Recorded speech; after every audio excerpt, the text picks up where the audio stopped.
Nous y sommes dedans. Donc personne ne pourra se déplacer. Personne ne pourra faire des affaires, des déplacements d'affaires. Personne ne pourra utiliser sa carte bancaire. Les gens ne se cachent pas. Ils se disent clairement. La seule solution pour le monde maintenant, c'est le vaccin. C'est quoi cette histoire? Vous dites que cette maladie s'est guérie à 85%. D'autres disent même à 90%. Et alors? Maintenant, on commence à comprendre. Le vrai problème de ces prédications médiatiques de la terreur, c'est pas en fait le virus lui-même. Il y a un plan B qui est caché.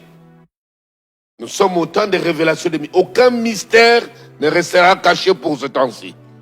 Où qu'on le fasse d'une manière ou d'une autre, partout dans le monde, même ceux qui ne croient pas en Dieu, société civile, intellectuelle, partout dans le monde, commencent à monter au créneau, disent il faut qu'on se lève, on doit réagir. Mais l'Afrique qui veut être considérée comme le ventre mou, nous ne sommes pas le ventre mou. Attention, nous avons joué des rôles et des rôles sur le plan prophétique, sur le plan humanitaire, sur le plan historique, sur le plan même scientifique. Alexandre le Grand est venu trouver des progrès scientifiques dans les domaines de la médecine et autres. Il a trouvé ça en Égypte, il a récupéré, il est parti avec. D'ailleurs, même le fameux sermon d'Hippocrate que nous apprenons, il a trouvé ce sermon-là en Égypte et il l'a ramené. Pourquoi on nous appellerait aujourd'hui un ventre mou? Je souffle l'onction qui réveille ce peuple.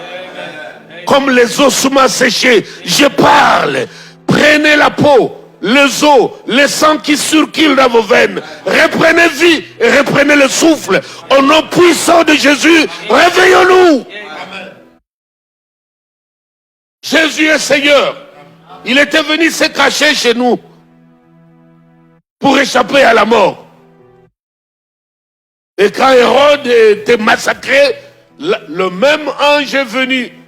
Il a dit à Joseph, maintenant on s'est occupé du bourreau. On a réglé ses affaires.